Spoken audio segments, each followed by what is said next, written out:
Well, welcome again. My name is Jason Desentz, and I'm really excited to be here to talk about the HR maturity model in cannabis, and quite frankly, why cannabis companies need a strong human capital strategy now more than ever. A couple of cute things about FlowerHire I wanted to stress first. We are a full service function here where we are senior advisor practice here. We do everything from retained search, executive search to board search, and then getting into the more the strategic HR and talent advisory side of org design, compensation, and the rest of the stuff. A little bit about me. I have been in HR for over 20 years. I progressively worked at different companies, all the way from Fortune 100 companies down to startups. I originally had a lot of my experience in automotive industry, and I had an opportunity to join Cannabis about 3 years ago when I started a consulting firm. And I've worked with companies like Gage Cannabis and a few others in Michigan. And looking forward to kind of sharing all the different backgrounds and stuff that I have here. I have a holistic experience. I pretty much sat in every HR chair possible in human resources. And basically, I've had an opportunity to really see in different industries as well, all different kinds of HR sides of the practice. But education wise, yes, I have my undergrad and my master's and also my doctorate in business. So something that's prepared me over the years to help me really take into the business side of HR and really focus on taking, more of a business side to approach HR with data analytics, and then also anything I can do to keep things forward. So a couple key takeaways we're going to learn in this webinar today. First, we're going to learn a little bit about the current macroeconomic storm that cannabis is facing and why it's important that we really focus on the impact of human capital. Why a human capital strategy is important to all companies is in good and bad times, and what the HR maturity model is and where it is essential to build strategic human capital strategy. And then honestly, what we're going to talk about at the end is, where do you think your company is positioned based on this HR maturity model? It allows us to truly have an opportunity to scale up where from startup all the way to seasoned veteran companies that are very seasoned as far as strategic priorities in the human capital strategy side. So let's look at the current macroeconomic landscape. We really have to be prepared. We have to be prepared. We know what's happening. Look, it is a basic virtual store. Okay, we have lots of things happening. We have negative GDP. We just heard about it just recently. We have 2 quarters of negative GDP growth in the US. We have record high inflation, supply chain distributions. I mean, we have chip shortages. We've got baby formula things happening. We've got every industry's been impacted by supply chain. Elevated gas prices. Why is that important to us? Well, we also do delivery in cannabis, right? So a lot of our shipping costs also get elevated because of the gas prices. So there's a lot of effect based on that. Increasing interest rates. It's, if you're leveraging capital for your industry, you're going to actually have some of those interest rates hikes that are going to truly affect you in some of those things. And then let's not forget our favorite fun thing, COVID. It hasn't gone anywhere. Our president has tested positive again today. So COVID is here to stay. And I think we have to really think about what the planning is for, rather than a pandemic, more of an endemic. So it's here to stay. So what to consider during this economic storm? Well, in tough economic times, continuity plans and strategies for overall survival become essential for business leaders. It's extremely important for them to, they need to survive another market contractions during COVID. Some of those that did that experienced it for the first time, coming now, it's going to be a little bit harder than those that already kind of went through it once with COVID. So anyone starting up new is really going to have to go through it for the first time. Businesses that have relied on heavy debt financing and venture capital and other forms of issues will find it difficult to service their loans, because again, like I said, the interest rates are going up, and it's going to be harder and harder now to get more capital than it was before. So let's think about then the 3 areas of macroeconomic times and for whom. Okay, so it first starts with for those that who the company drives value for. Okay, so the first is obviously shareholders. The company drives value for the shareholders, and it's important for them to think about how then they can use their customers for them to be able then to focus in on that value creation and getting the revenue. And finally, it's employees. Okay, not only is it the stakeholders and the customers, but our employees is really what drives the human capital experience. And what are the top 3 things that companies look at during macroeconomic times? Cash flow, business expense, and people. Those are always the top 3 things that, and I've been in other industries before, they are consistent, and cannabis is no different. So let's first start with cash flow for a minute. So cash is king to survive in the economic storm, right? You need to conserve it. You need to stay profitable for your stakeholders, right? Even though you may not like that they're stakeholders, but you have to be profitable. Otherwise, that is something that's not good for your organization. You have to pause all non-essential spending. That's something they look at for cash flow. And that could even mean, programs you might have for your human capital. And because why do you need to do that? You need to make payroll. I can't tell you how many times in industry, when I get that proverbial question when I was the head of HR, it said, hey, Jason, can you run percentage of payroll by department? That was always a trigger for me. We had some potential cash flow issues. Okay. Doesn't happen all the time, but that's usually the number one crux of what happens. Well, let's talk about the next one, business expenses.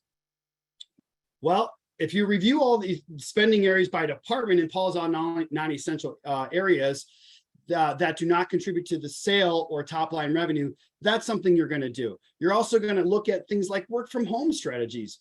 Examples of that is Twitter, Spotify, Facebook, and Amazon all said to their corporate teams, not necessarily their front-facing teams, but their corporate teams, look, non-essential everyday delivery to our customers, employees can stay home as long as they're meeting their goals and as long as they're creating productivity here.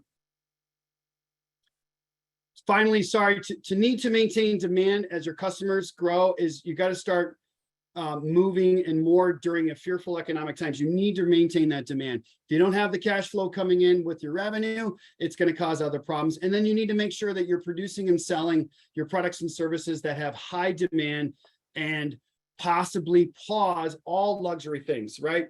We always like to have some of those luxury brands out there, but sometimes you just need to say, what are my highest hitters? And companies then start to look at where am I going to gain the most revenue? And then they're going to pause all the luxury things that they have. That's just something businesses do.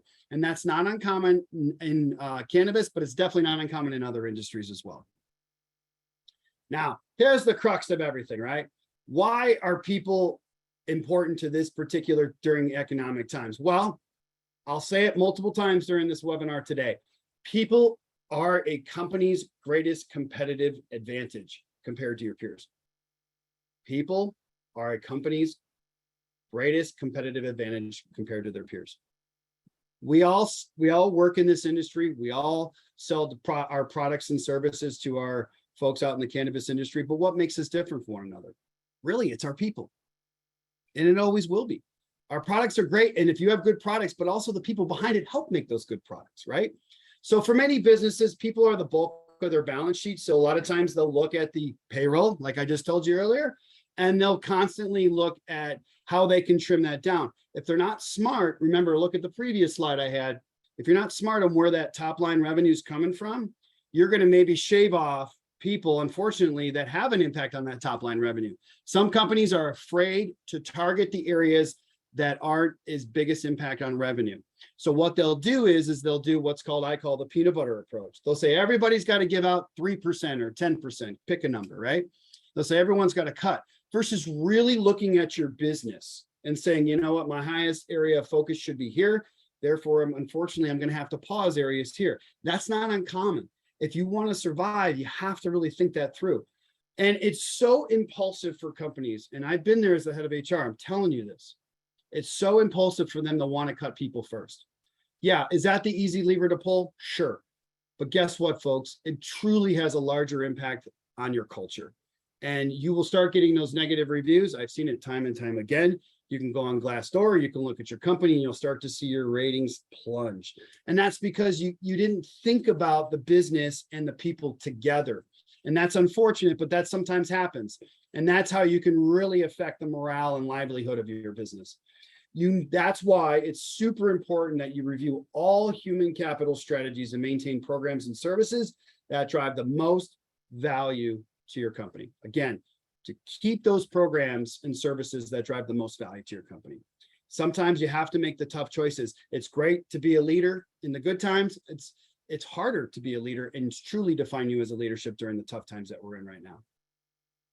All right, so why people strategy, right? How do people have a direct correlation to innovation? Well, I'm going to tell you that today, okay? So first, there's innovation, right? Everyone wants to talk about it. Every business talks about innovation, okay? So innovation leads to profitability. That makes a lot of sense. Well, in moments of economic slowdown, however, innovation strategies are even more important. And you have to look at those projects that precisely need to be continued for various reasons. Well, let's talk about those reasons. What those reasons tend to do for profitability is they may help a company find solutions to the decline in orders. So if you have a decline in orders, well, maybe you need to see what your top seller is and focus more on that. They may help reduce internal costs if you look at the innovation. Some people, a lot of companies will say, look, we're looking for any great ideas. And I'm going to talk about a few here in a minute outside of the industry, and I'll give you an example of things we can do inside. But there's a lot of companies that have been through this. This is not something new. And they rely on their people to be innovative to help them come out of some of these tough times. The company shows that innovation is not only a daily hat you put on and off, but belongs to its corporate culture, and people continue being motivated. If innovation is part of your DNA and a culture, and you continue, you're always going to have a business that has continuous improvement. You're always going to have these great ideas coming from your people. Well, if you have all this great stuff and innovation and you have your folks doing it, guess what? That leads to success. But you cannot do it, folks, without your people. Your people come up with the greatest strategies if you let them. It's not just the top. It's not. I'm telling you right now, good leaders at the top will ask people down that work for them in their organizations, because I don't, even as a head of HR, I used to have my team and I'd ask them all the time, I've heard you tell me why we can't do it. Now tell me why we can't, and spend some time thinking about and brainstorming some innovative ideas. I don't care if it's crazy, but at least if you talk about it, you can at least eliminate it, right? So the concept of innovation really starts with inspired thinking, right? What is inspired thinking? Well, inspired thinking is truly, it's giving your folks the ability about thinking about what's new, what's coming next, what can we do better? It's letting people just brainstorm and come up with something different and new. And when you can create an inspiring thinking culture in your employees, they'll think differently and become more creative all the time. You'll never have, if you foster a culture of a true culture of innovation, you will ask any employee, regardless of who they are, for an idea. You'll ask them, you'll listen to them, and you'll actually consider it as a leader if you're smart. Well, companies that have done this, and I'm going to give you some top companies you probably know, but these are companies that used innovation to make their brands iconic, and did so mostly through open and inclusive cultures. And they did it with strong people strategies. I'm only going to talk about a few here. I think everyone knows these brands I just put up on the screen. I'm going to give you something creative about Pizza Hut. I find this interesting. Do you know how they got their name? They actually had the word pizza, and then they had 3 letters left that they could use for the sign because they couldn't afford anything more. So you know what they did? They asked their employees. And the best thing that came out was the word hut. And that's how Pizza Hut got their name. Sounds crazy, but guess what? They relied on their people for innovative ideas. Toyota, for example. Do you know every year Toyota holds a compensation bonus program that says if you have the best idea, they're going to give their employees a massive bonus. The number one idea that came out of Toyota was shipping, right? We now have shipping. We talked about supply chain, right? So the shipping cost that Toyota said was, wow, we need to reduce our shipping costs. How do we do that when we ship our products over from Japan? Well, honestly, an engineer, a low-level engineer came up with the idea, well, gosh, you ship the cars over, and then we ship our parts over and ship a separate shipment. Why not put the parts in the car? And then you only have 1 shipment instead of 2, and then you shave on cost. Boom, millions of dollars, okay? Many of these other companies have thought of the same way. Some of the companies have actually been formed during downtimes. Warby Parker, everyone knows Warby Parker for eyeglasses, right? They came with a creative way on how to get eyeglasses for a fair price over the internet during 08-09. This is cyclical. Dollar Shave Club, they took 3% of Gillette's business, which was over billions of dollars. Doesn't sound like a lot, 3%, but they came in and said, wow, we can do this different but better. and they they gave most of the margins away. But guess what? They then gained a lot of folks in the larger scale. Airbnb also started during 08, 09 as well, as a way that people can reduce their hotel costs. So remember, people are you become your competitive advantage. And a lot of these folks come up with the ideas that you think are the leaders, but 9 times out of 10, they actually come from regular employees. It's interesting. So let's continue on talking about why your people should be the competitive advantage. Well, think of it this way. The mistakes that have been made in other industries are not inevitable in cannabis industry. I'm here to tell you folks, we can be different. We don't have to repeat history. We do not. We're still young, and there's still time for us to build this industry into something special and not literally look to our folks as that competitive advantage. So as you think about how you do that, well, you first need to start with your vision, mission, values, right? It all starts there. You have to set that up as an organization so you know truly how your company is going to proceed from its business objectives. And then, you have to ask yourself, what's your company's purpose? What do you stand for, right? And then, you then need to, once you identify those areas, you could then start what's called goal alignment, right? You can take those, we know what we stand for, we know what we like, we know what we don't like. And then we're going to set our objectives, business objectives, and then cascade those down throughout the organization.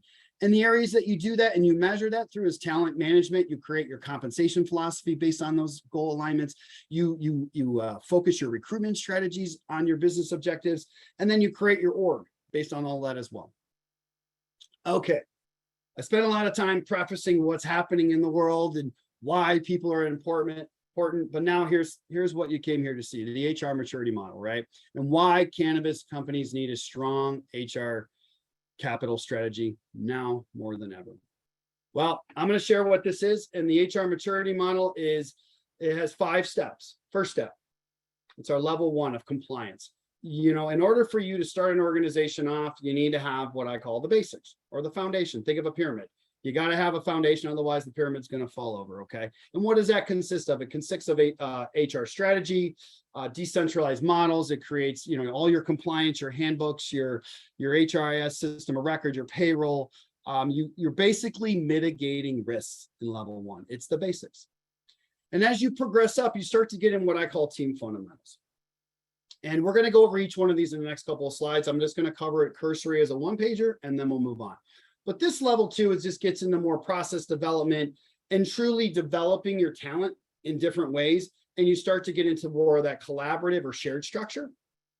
Level 3 is when you get more strategically focused. You start to implement things like the career development program because you've already set all the basics. You started developing your teams. Well, guess what? Now you need to make sure that you start to direct them in the career development manner, kind of like a yellow brick road, right? You got to set that up before they can get to the land of Oz.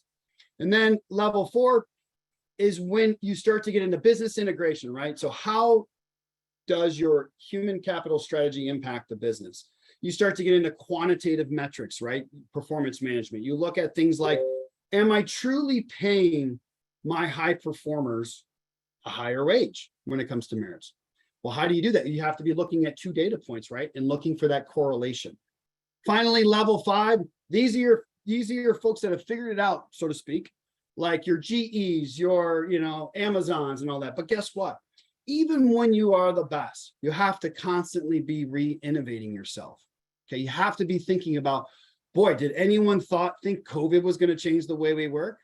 Think of those companies I just mentioned, right? Even those on that previous screen that have been around, for many, many, many years. Guess what? They had to rethink. So it's what I call the continuous improvement level. And when organization alignment needs to constantly be looked at, how do we do things better? How do we do it more efficient? And that's when you get into more of that leading category. So folks, this is the maturity model in a nutshell. And then let's talk about each of the phases. So level 1, again, I call this risk management because that's the end goal of this. And what do I mean by that? It's when you typically have you're either starting off or you realize that you've started off and you didn't have a strategy for your human capital. Believe me, I've gone into lots of companies and unfortunately they didn't have a human capital strategy. They had a great idea. They were selling great products, but they were losing a lot of talent. They were losing a lot of margin on people and recruitment costs, that's because they didn't have a strategy, folks. Well, again, it's just the basics.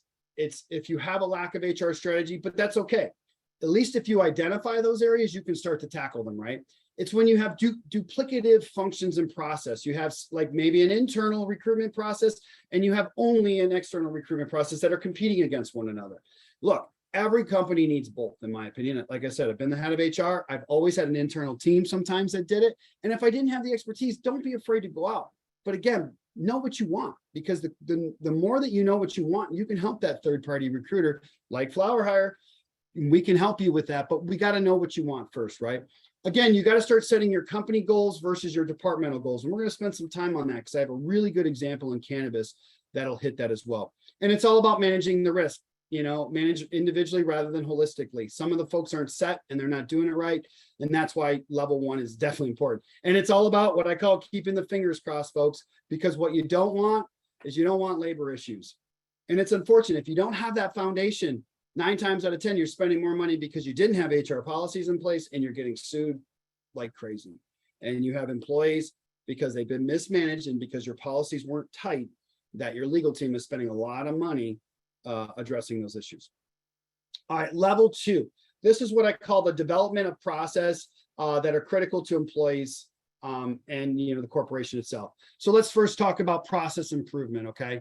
This is where we talk about recruitment process. This is when you start to take your processes, all of them, that I'm gonna list here, new hire processes, employee change notifications. So if an employee goes from one entry-level employee maybe to a manager or a lead, what is that process flow? Is it approved? Is it a job that's available? Is it something that finance has in the organization for cost purposes and in the budget? Things like exit interview process. We lose people all the time in all industries, right? But does anyone really ask why? Have you really taken a minute to understand why? And 9 times out of 10, I always capture the top 3 reasons why people leave. And usually those top 3 reasons have something to do with manager, their direct supervisor doesn't appreciate them, doesn't use them appropriately, work tools. They don't have the enablement tools to do their job appropriately. And 3, it is career development. I promised you all these great career development things coming in, but unfortunately, it didn't happen. So those are the top 3 reasons that I've seen over the many industries. It doesn't matter that I've seen why people leave. That's why it's important. You can capture that data, right? And you can find out what areas are truly impacted by that. Your benefits process, you need to improve them. Obviously, that's it. And thank gosh, cannabis is coming along the line and you're getting great opportunities from folks that are coming onto play, like Blue Cross is already in. You've got a lot of these, Aetna, all the benefits. The 401ks are easier than they were before. You don't have to go to Canada anymore to go get your 401k. But talents and performance management, right? Again, cannabis has an opportunity to get it right. We have a true opportunity to get it right, folks.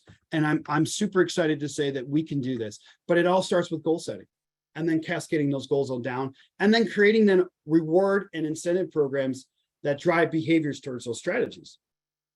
So other areas to think about during this team development, training and development. Do you have web-enabled training for your employees? Let's not do the old PowerPoint. I mean, everyone uses their phones today. And it's amazing. Backwards 10, 15 years ago was all about people don't have computers. Now it's like people don't want computers, right?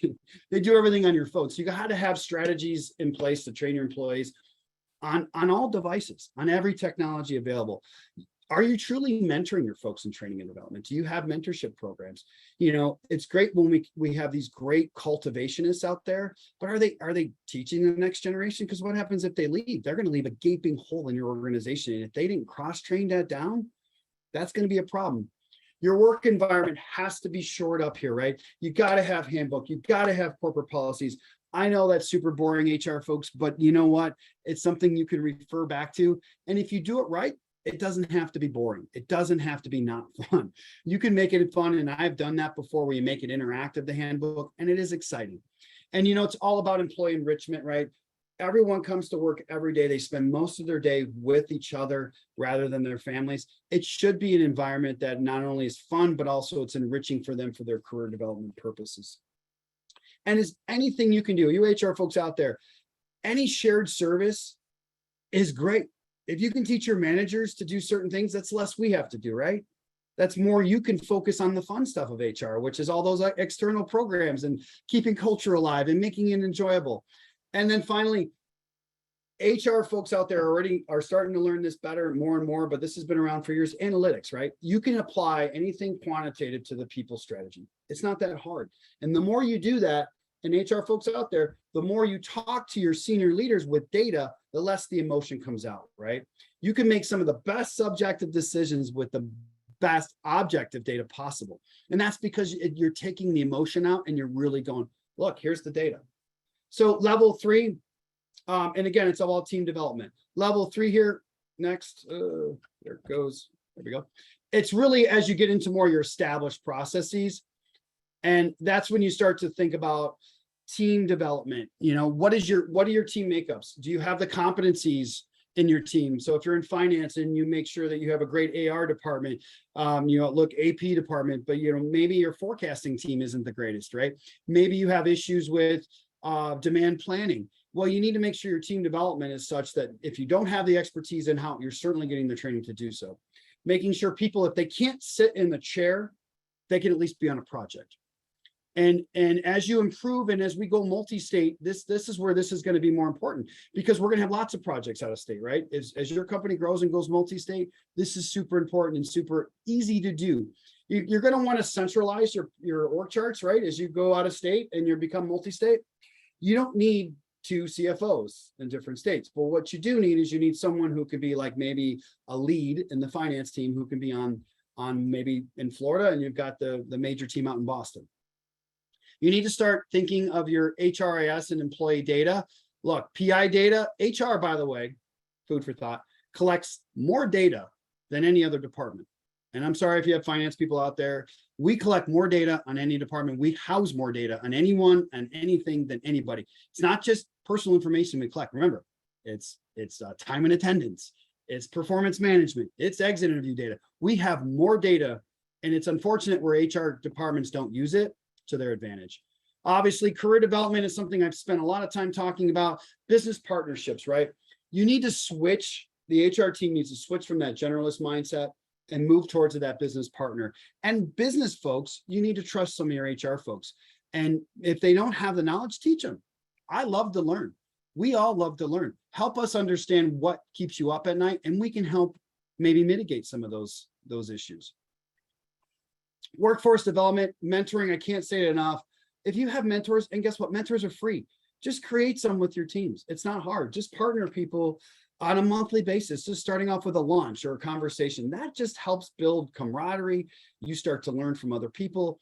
I like to say I'm a business person that happens to know HR, and that's true because I've educated myself on the business side, but I also learned every department I've interacted with. Help employees acquire skills that are needed, and really focus on that workforce analytics strategy, not just for recruitment, but everything: recruitment, career development, succession planning. Use the analytics, folks. And then competency development. Look, we have to always keep improving. I'm still learning. None of us are ever going to stop learning. If you have a learner mentality, well, you got to have programs that complement those learner mentalities. So what are you doing internally in your organization to do that and developing your folks? And then process integration. As much as you can, start to streamline your processes and bring them either in-house or start to centralize them. But anything you can do from process integration is what's next. And that's how you remain strategically focused, folks. So let's talk about step 4 or stage 4, which is the business integration and human capital and its impact. This is where I said, right, it's all about the human capital strategy and how it impacts the business at stage 4. It's really getting into more of the mature business integration. It's where you drive the business impact through those human capital strategies. It's where you maximize the human capital strategic organization refinement. So as you develop your teams and as you refine your teams, you may not need all those resources because you have someone that can do multiple, has been cross-trained. You want to start empowering your workforce to provide an environment for collaboration. Let your teams create the collaborative environment. You don't have to force them. You don't always have to put them in a program. You'll be surprised if you give them the tools to be collaborative. It's amazing what happens, and they start to be collaborative. Solidify your workforce expected competencies. Again, make sure you know what you want, right? Everyone says they want to be the best place to work. Honestly, everyone has that probably in their strategy today. We want to be the best place to work. And guess what? Everyone always tells me, we always want to hire the best talent. Guess what? Everyone's hiring the best talent. Well, how do you differentiate yourself, and what does the talent look for? Well, they look for things like, well, what kind of competencies? How do you develop me? What are some things that can be the yellow brick road for me? How can I become you? That's what they're asking. And you have to ask yourself, do we have the proper programs in place? And then again, try. These groups here try to be more quantitative in everything that they do. It's all about getting into predictive modeling, predictive analytics, and looking for correlations, okay, and trends that they can address. So this is where every single person has a cog in the wheel for the machine to get better. So now let's get to stage 5. Always looking to improve, folks. Remember I said that even the top people need to improve or consistently. There's a book From Good to Great. It's an old book from the 90s. Guess what? Half those companies are out of business or have tanked. And guess why? Because they haven't continuously improved. They haven't asked themselves, are we still relevant? Are we still relevant? Well, how do they do that, right? Well, they always have to have that workforce innovation. You have to have people. Remember I told you about Toyota? They have this thing called the Toyota system, right? They use Lean Six Sigma. And the janitor can shut down the project line, can shut down the production line if he sees something wrong or if he has an idea. It's incredible. And that's because they have a continuous workforce, improvement workforce. And they allow people to constantly have the time and space for their employees to constantly innovate, okay? Remember what I told you, it's creating that environment for innovations where you're gonna get those great ideas, especially during tough times, folks. And then organizational performance alignment, it's ways you can integrate your business and you can create more business acumen across all areas. You don't have to know just HR. You don't have to know just finance. You don't have to know just retail. You don't have to know just cultivation. Why not try to learn as much as you can? Because you never know. When you cross over to different groups, you can be that much more helpful because you can relate to the other group you're trying to deliver service to, okay? That's what I do as HR, is I always try to understand the groups I'm supporting and what it's like with whatever processes we put in place, how it impacts you. And then making sure you have that constant, continuous capability improvement.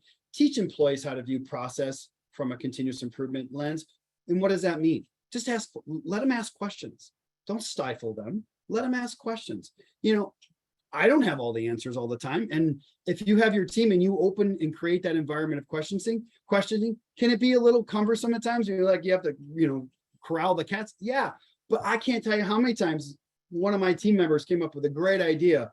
And I'm like, holy crap, that's awesome. I'm going to go with that. And that's because we created that foster of continuous improvement. And that's how you build strategic value optimization at the end. Everyone wants to get to 5. Everyone does. Not very many do. And if you don't pay attention to the other steps and you think you can just jump to 5, you're going to be a house of cards, unfortunately, and fall down. So let me give you a quick cannabis example. I'm like, okay, Jason, you've told me all about this great HR maturity model, but how does that apply to cannabis? Like, I don't get it, or, and I don't see the correlation there, playing on my words there. Well, I'm going to share with you, as you think about, I've worked with a couple of clients here as of late, helping them with their vision, mission, values around their product, people, and experience. Everyone has a people strategy as part of their mission or values. You always have to ask yourself, and I ask this question to every client I work with, or even every company I've been with, what do you stand for? Now, when I say that to them, I say, why do you exist, quite frankly? And what do you want people to feel, and not think, but feel when they hear your company's name? I know that sounds weird. And I've had business owners talk to me and say, Jason, money. Great. Okay, that's one thing. Take that off the list. But when you hear like just think of other brands that I'll throw out cookies out there. Everyone knows cookies in cannabis. Everyone knows, man, that's some good product. But they feel about cookies because of how they came up and maybe what kind of values they stand for and how Burner's really been the champion for that entire brand. It's what they stand for. And then you have to ask yourself, finally, as you think about this, would all your employees have the same answer if you were to ask them this question? It's interesting, right? Ponder that. Think about that. What does your company stand for? Again, not what you think, but what you feel. So as you think about that, that's why vision, mission, and values are so important. And I'm telling you, folks, this is the start of everything. If you don't set these up, I'm going to show you what happens if you don't do this the right way. So we had a cannabis client. And we said that I always had a finance person tell me, Jason, HR, they don't have ROI. How can you have ROI? You're just an expense. And I said, well, so are you. So I said, but guess what? We can help create cannabis companies that are meaningful, and HR does have ROI. I will tell you, and I'm going to show you how. So goals should be finalized by the top level leaders and then cascaded through the organization. They have to set them, folks. It's their job to set them. That's what they're here to do. And how do they do that? Well, they start with the vision, mission, values, right? They have to sit in a room and say, what do we want to be? What's our vision going forward? What's our brand? What do we feel? And then what's our mission to get there? But more importantly, what are our values? What do we stand for, right? What don't we stand for? Okay, because that's just as important. And then once they figure that out, then they get into what's called the business goals. They set that business strategy up, and that could be a 3-year strategy. It could be a 2-year, it could be a 1-year. Heck, in cannabis, it's probably a quarterly strategy considering how fast we change. But once you set the business goals up, then you need to have your department goals. This is that cascading thing I was telling you about, folks. It's super important that you cascade those down through the organization, because why am I here? What's my impact to the organization? Well, you do that through your goals, and then you should have individual goals, right? We talk about career development all day long. Remember, it's one of the top 3 things of why people leave, right? Career development. You should be having individual goals with your teammates, or as a leader, I always need to improve. What are my goals for something that I need to improve on? And what are some areas of training that I probably need as well? And then guess what? You have to set metrics. It has to be metric driven. So otherwise, how do I know what success looks like? How do I know that I crossed the finish line appropriately? And then based on that, you'll start to see the results. And then that's how you get judged, folks. That's how you do a pay for performance culture. As long as you have that cascading down, that's what's important. The goal of doing this is to have your employees become what I call net promoters, not what is called net promoters. And what is net promoters of your brand and company? It's when you don't have to advertise for your company anymore because people know it. I'll use cookies as an example. I say that word all the time, but when I say cookies, everyone knows cookies. I haven't seen a commercial. I haven't seen a billboard around here. I live in Michigan and Detroit. I know Gage is aligned with them, which is great. And you can go get to the cookie store, but all their employees become net promoters because everyone talks about them, and even customers become net promoters. When's the last time you've seen an Apple commercial? You don't need to. Everyone knows what Apple is. Everyone knows the quality you get. By setting this up, that's how HR becomes ROI.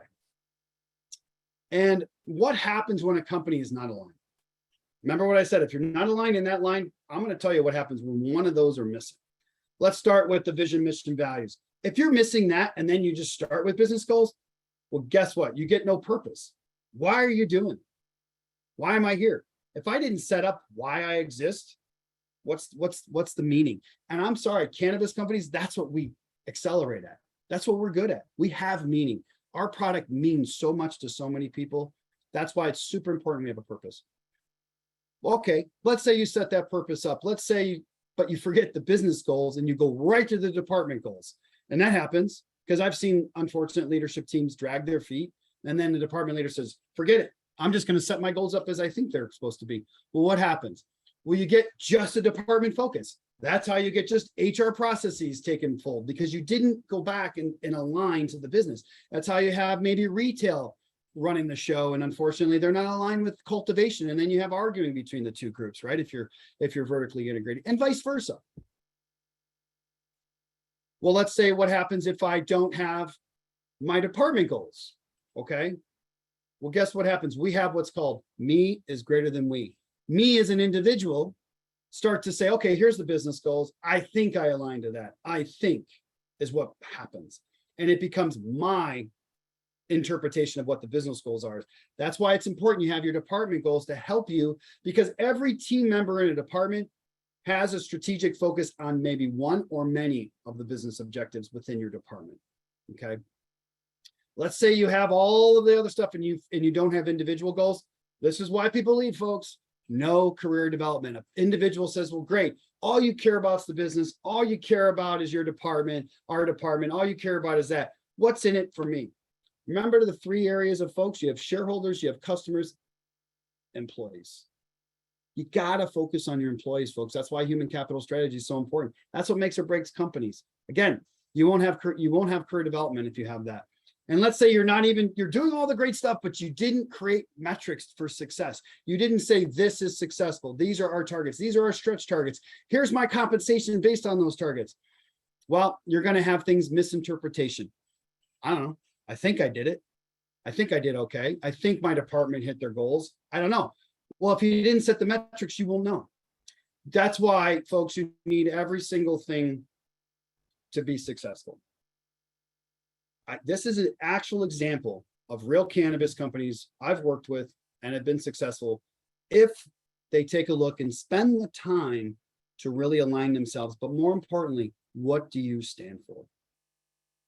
If you have all that, folks, that's a strategy for success right there. You cascade. Your top level leaders are extremely important here. They need to sit in a room. They need to work things out. They need to focus the business on what's important to them so they can set that strategy up. Now, let me just give you 2 examples really quick, and then we're going to open up for Q&A here in about a couple minutes here. How do other businesses, I just gave you cannabis, okay? How do other businesses have accomplished this? Well, I think everyone knows Netflix. Their whole value proposition is what do they stand for? Well, they stand for seeking excellence, but more important, they through great entertainment, thrills and inspires, okay? It sparks laughter, tears, gas, and sighs, stirring our emotions and nourishing our spirit. Ever since humans learned to speak, storytelling has been essential to our happiness. That's powerful. Netflix also says what they're not, too. If you go on their website, and I encourage you to do so, they also say what they don't stand for. And they've recently told people, if you can't buy into these values, we'd love to keep you, but you need to buy into these values in order to work here. And there's a reason for that. And why is that reason? Because guess what? Netflix has taken then those values, and here's their values: autonomy, communication, attitude, productive and effectiveness, organizational rigidity, meaning, and I love autonomy because that's innovation right there, giving people autonomy to make independent decision-making. Decision-making by community just doesn't work, folks. It really doesn't. It fosters a culture of lack of trust. It second guesses people. And risk taking is independent taking, by the way, folks. And then communication, right? They talk about communication. They're open, broad, deliberate, information sharing. You know what? Don't fill me full of fluff. Just be open. Attitude, extraordinary candidness. You know, if you can, everyone can sense when someone's kind of lying to you or just kind of, being nice to you for a certain reason. That's what I love about it. They actually talk about attitude. Having the right attitude leads to all the strong, innovative things. Productivity and effectiveness. Focus on your high effectiveness. Focus on the productivity. Focus on the things that work. And then finally, I love this one: organizational rigidity, rule avoidance. What they mean here is don't let policies and procedures and rules drive you so much that you lose your creativity, that you lose what you stand for. Now, you got to have rules. Don't get me wrong. I'm not saying go rogue. I'm just suggesting here that you need to be a little bit more thoughtful. And I love what they say. And they take all that and then they talk about how that builds into their brand. This is how they have a strong brand. This is why they're large global platform. This is how they built their capacity or content creation. They use these values. And lastly, I'll leave you with this, and I won't spend much time on this, but Rocket Mortgage, who is constantly on the Fortune 100 companies best to work for, they have these isms. I left you, there's a really great website here. I encourage you to go to it. It's just go out to My Rocket Careers webpage, and they have 20 isms. And I'm not going to go through all these, folks, but it's extremely interesting when you read these. It's we'll figure it out. Like, don't panic. That's what kind of that one means. They have these isms that really form their culture, and everyone buys into it. Simplicity is genius. I'm just pointing a few out here, and it's so true. Sometimes you get such a complex just stuff that it's hard to react. It's hard to focus. It's hard. So Rocket Mortgage is on the Fortune 100 companies best to work for list almost every year, and that's because they've created a culture that really focuses on what they are, but more importantly, what they're not. So ask yourself this: where are you on the maturity model? I'm going to go over a couple more things and then we'll open up to questions. Either you're in inception mode. That's just, kind of the startup phase. Growth mode, growth management. We can help you. How can FlowerHire be your beacon? This is what we do, folks. We'll take that HR maturity model and we come in and we look at different areas of focus. If you're in the inception state, we'll start there. If you're in the growth management state, we'll look at things like, recruitment strategies, organizational planning. We'll do an audit. We'll look at spans of control, look at layers. But then also we look at, after growth from that, retention. Once you have great talent, you got to keep them. You got to keep them. It's hard to keep talent. Well, if you put right programs in place, if you put the right career development plans in place, it's not always money that keeps people. Trust me, it's not. Remember, career development, one of the top 3 reasons why people leave. If you give someone a good plan, the yellow brick road, they're going to be able to do it. Mergers and acquisitions. That's something we also work in. Our team has lots of experience on M&A, and we're happy to work with things like, compliance reviews, due diligence planning. As you multi-state operators get out there and there's consolidation already happening, you're going to need to look at all the different people strategy components of an organization by which you're purchasing or merging with. That's important. And go public is super important. That's something a lot of cannabis companies want to do, and I think that's fantastic. I've worked with companies to help them go public, including one, Gauge Cannabis, and there's a lot of support that we can offer there as FlowerHire. We have, like I said, we have a great executive recruitment team that not only brings them, board members, they bring in top talent, C-suite, but then we start to look at things like stock planning and making sure that, are you going to do stock options? Are you going to do RSUs, PSUs? Now, I'm going to do a series here in a couple months on stock planning. If you're interested, we'll be sending that out information as well, but we think that's important enough to share and learn from all the folks out there. Unfortunately, and I don't like to talk about this either, folks. Unfortunately, I've come in from organizations in the automotive industry where transition happens all the time. It's cyclical. It was late, 1990s, even early 2000s, 08, 09. We all remember that. We're in it again, folks. If you need transition services, do it the right way. FlowerHire also offers opportunities and services that can help you in that process if unfortunately you have to go through that. There's a dignity about it. There's a way to do it. There's also a compliance way to do it to make sure it's risk averse.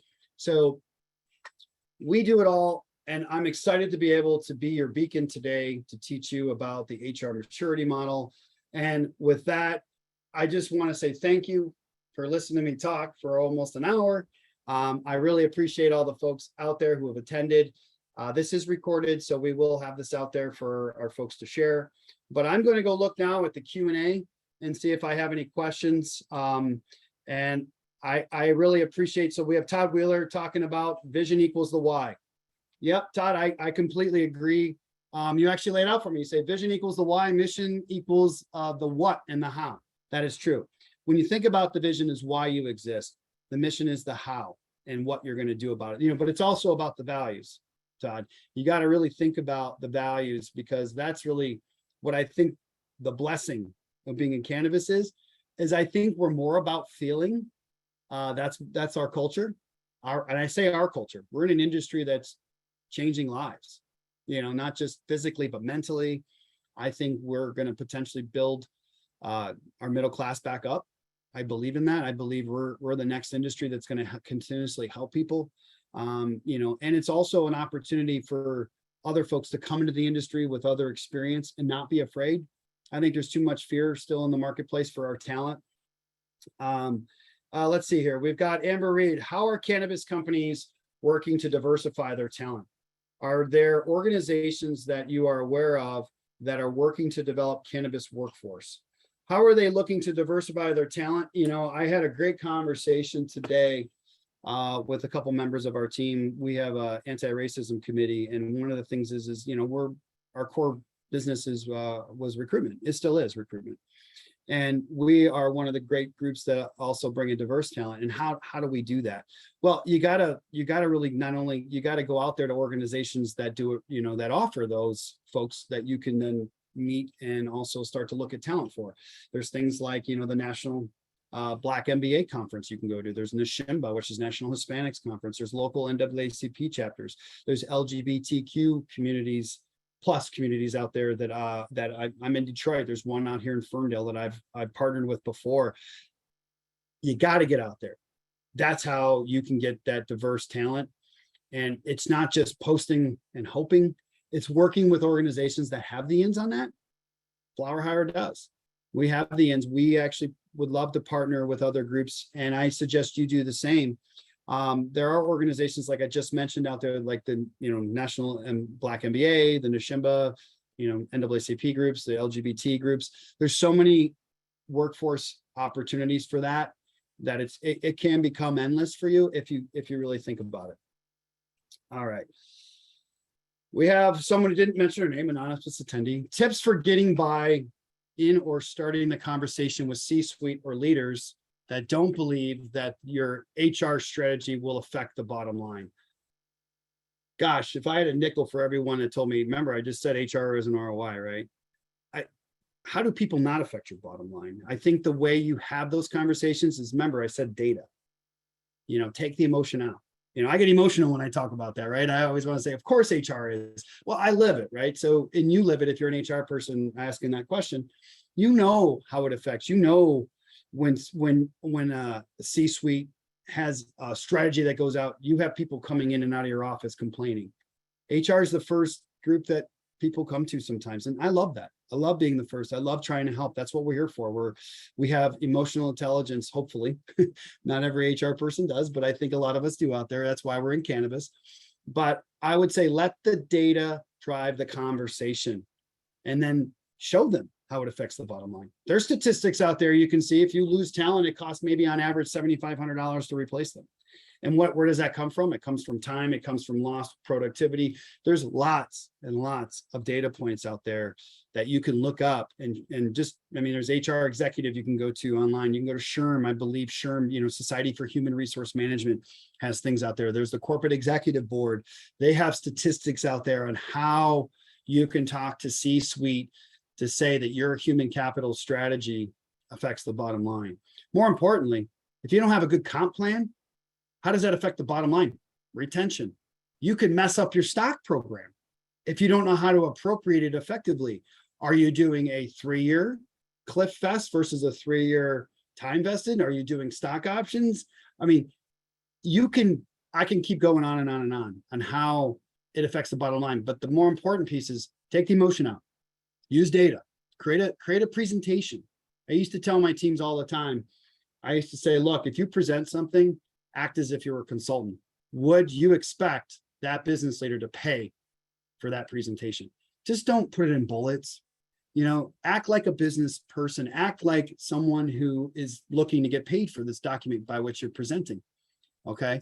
If you do that, you'll start to win them over. It may take time, but there's been lots of times where people just think, oh, Jason, that's stupid. Oh, Jason, that's not going to get anything. And then I wait. And then a couple months down the road, guess what? They come back. And then I always want to say, I told you so, but I don't. All I care about is that it gets implemented. All I care about is that it affects the employee in a positive way. And you as an HR person have to go home every day knowing and feeling like you did the best that you could for the day with the information that you had, but more importantly, at the time that you had it. Okay. Next, we have, Alex Ruby from Happy Gnome. Thank you. She's complimenting the team on this. We have Todd Wheeler again. There's so many comments. Would love to talk further. Yeah, I want to say to the folks out there, you have my information here on the screen. Please email me. I'm willing to have a chat. Love to have conversations about what FlowerHire senior advisors can do for you. But more importantly, what I'm thinking about doing is those that contact me, the first couple, I'd be willing to give what I call a mini audit and take a look at some of your processes and take a look at what that might look like and how I can help you. So if you're really interested in learning more, please reach out to me. Love to hear from you. Love to share more. Looking forward to so many things in this industry that we can do. And quite frankly, I think everybody out there should be proud that you're in cannabis because it really is something that's changing lives every day. And I just want to say thank you to everybody out there. And I look forward to seeing you again. And I hope to hear from you. So again, please reach out to me. And I hope you've had an opportunity to enjoy this webinar for the HR maturity model. I know I'm ending a little early. I'm going to give you 5 minutes back in your life. But I hope that you guys have had a great opportunity to learn from this today. And you can see how human capital strategies always have an impact on business, always can have an impact on how businesses are successful and really truly can be positive in the bottom line. So I want to say thank you to everybody out there, and I look forward to seeing you soon. So hope everyone has a great day. Take care.